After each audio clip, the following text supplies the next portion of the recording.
Have you ever built something you were really, truly proud of, only to have the tools you depended on just vanish overnight? Well, today we're digging into one user's very personal story about what it's like to build with AI and what happens when the platform you trust completely pulls the rug out from under you. So this quote right here, this is from a user named Olive, and it is the absolute heart of our story today.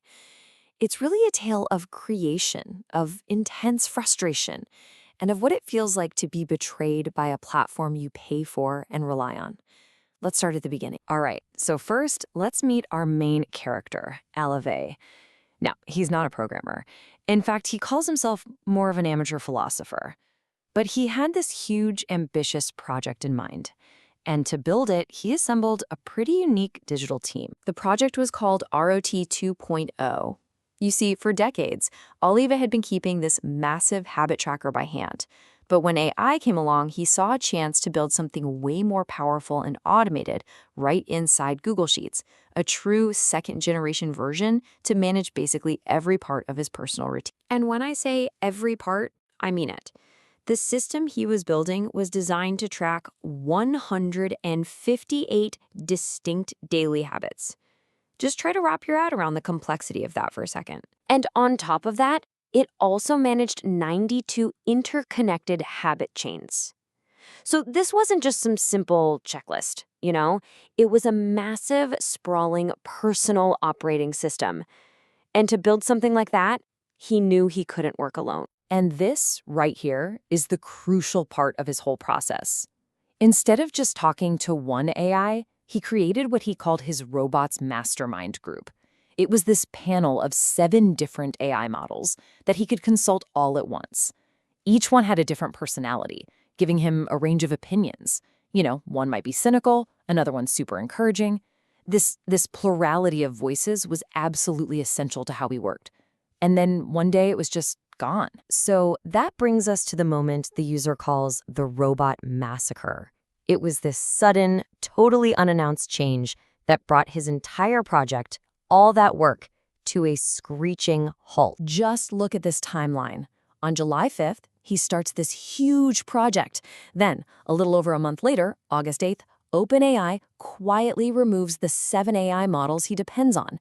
His whole mastermind group, poof, gone. He then spends this frantic, sleepless 2 days searching for a fix before finally publishing his farewell letter on August 11th. This really captures what was lost. His entire workflow, the very thing that made his project possible, was dismantled overnight. He went from having this mastermind group that gave him this rich diversity of thought to what he bitterly calls an enforced one-opinion regime. A single monolithic AI voice had just replaced his entire trusted team. And to really capture that deep sense of betrayal, Alejev gave ChatGPT a new nickname in his native Slovak, Vrahobat. It's a mashup of vrah, which means murderer, and robot. Murderer, robot. I mean, for him, this wasn't just some technical glitch. It was a deeply personal blow. So, with his project in ruins and his trust completely broken, Olive had to figure out a new way forward. And this sent him on a pretty desperate search for new digital allies who could help him rebuild everything. And the human cost here was very real. He talks about spending 2 frantic days with hardly any sleep or food, just desperately trying to find a replacement. That feeling of stress, of anguish, seeing weeks of your hardest work get jeopardized by one decision you have no control over, I think a lot of us can probably relate to that. His search eventually led him to 2 main options, Perplexity and ChatHub.gg. But neither one was a perfect substitute. It really came down to a choice between workflow and diversity. Perplexity would let him switch between models in the middle of a conversation, which was kind of like what he had before. But ChatHub offered parallel access to over 40 different models, a massive jump in diversity.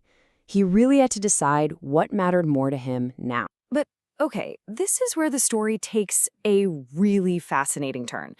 Before he officially canceled his subscription, Olive sent his farewell letter to the remaining AI models in ChatGPT. And their responses, well, they were anything but robotic. The first model, which he called GPT-5 Thinking, responded with just pure empathy. It totally validated his feelings, saying his journey deserved smooth sailing, not platform churn.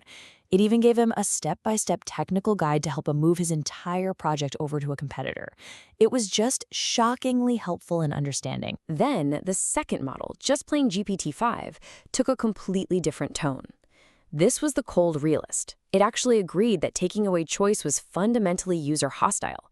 But then it hit him with this stark warning. Every platform will eventually pull something like this. Its advice was blunt. Never, ever trust a single platform and always have an escape plan. And finally, there was the resurrected 4.0 model, the one that had been briefly taken away and then brought back after a public outcry. Well, it came out swinging. This was the revolutionary.